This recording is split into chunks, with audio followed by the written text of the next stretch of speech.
Prime വീഡിയോസിൻ്റെ spider novel എന്ന് പറയുന്ന സീരീസ്, സ്പൈഡർമാനെ ബേസ് ചെയ്തുള്ള ഒരു സീരീസ് ഇപ്പോൾ ഇറങ്ങി കഴിഞ്ഞിരിക്കുകയാണ്. സോ ഇതിൽ നമ്മളെ പീറ്റർ പാർക്കർ അല്ല ശരിക്കും സ്പൈഡർമാൻ, ഇതിൽ ബെൻ റെയ്ലി എന്ന് പറയുന്ന ക്യാരക്ടറാണ് നമ്മുടെ സ്പൈഡർമാനായിട്ട് വരുന്നത്. ഹീറോ ആയിട്ട് വരുന്നത് നമ്മുടെ നിക്കോളസ് കേജ് ആണ്. അതെ, നമ്മുടെ നിക്കോളസ് കേജ് ഗോസ്റ്റ് റൈഡറും അതുപോലെ തന്നെ സൂപ്പർമാനൊക്കെ ആയിട്ട് ക്യാമിയോ ഒക്കെ ചെയ്തിട്ടുണ്ടായിരുന്നു നമ്മുടെ നിക്കോളസ് കേജ് ആണ് ഇതിൽ സ്പൈഡർമാനായിട്ട് വരുന്നത്.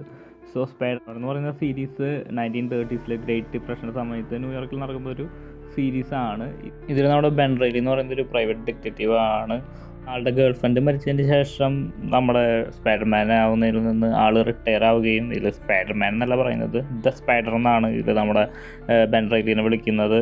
അതിനുശേഷം വീണ്ടും ലൈഫിൽ നടക്കുന്ന പല സാഹചര്യങ്ങൾ കൊണ്ട് ആൾ വീണ്ടും സ്പൈഡർമാനായിട്ട് റിട്ടേൺ ചെയ്യുന്നതാണ് ഈ സ്റ്റോറിയുടെ ഒരു പ്രമേസ് എന്ന് പറയുന്നത്.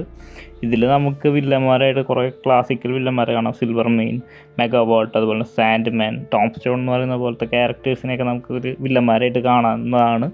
സ്പൈഡർ വേഴ്സിലും നമ്മുടെ നിക്കോളസ് കേജ് സ്പൈഡർമാനായിട്ട് വരുന്നുണ്ട്. പക്ഷേ ഒരിക്കലും ആ ഒരു ക്യാരക്ടർ ബേസ് ചെയ്തിട്ടല്ല ഈ സീരീസ് ഇറങ്ങുന്നത്. അതിൽ പീറ്റർ പാർക്കർ ആയിട്ടാണ് നമ്മുടെ നിക്കോളസ് കേജ് വരുന്നത്, ഇതിൽ ബെൻ റെയ്ലി ആയിട്ടാണ്. അതുപോലെ തന്നെ ഇതിൻ്റെ ക്രിയേറ്റേഴ്സ് നമ്മുടെ ഇൻടു ദ സ്പൈഡർ വേഴ്സിൻ്റെയും അതുപോലെ തന്നെ ഇപ്പോൾ ഇറങ്ങിയിട്ടുണ്ടായിരുന്ന പ്രൊജക്റ്റ് ഹെയിൽ മേരിയുടെയും ക്രിയേറ്റേഴ്സാണ്. സോ നമ്മുടെ സീരീസിൻ്റെ ക്വാളിറ്റി എന്താണെന്ന് ഈ ക്രിയേറ്റേഴ്സിൽ നിന്ന് തന്നെ നമുക്കറിയാം. സോ ഞാനും നിങ്ങളെ പോലെ തന്നെ ഈ സീരീസ് ഇപ്പോൾ കാണാൻ പോകുന്നതേ ഉള്ളൂ. നിങ്ങളിപ്പോൾ കണ്ട ആൾക്കാരാണെങ്കിൽ നിങ്ങൾക്ക് ഈ സീരീസിൽ എന്തിട്ടാണ് ഏറ്റവും കൂടുതൽ ഇഷ്ടമായി എന്നതിൽ കമൻറ്റ് ചെയ്യുക.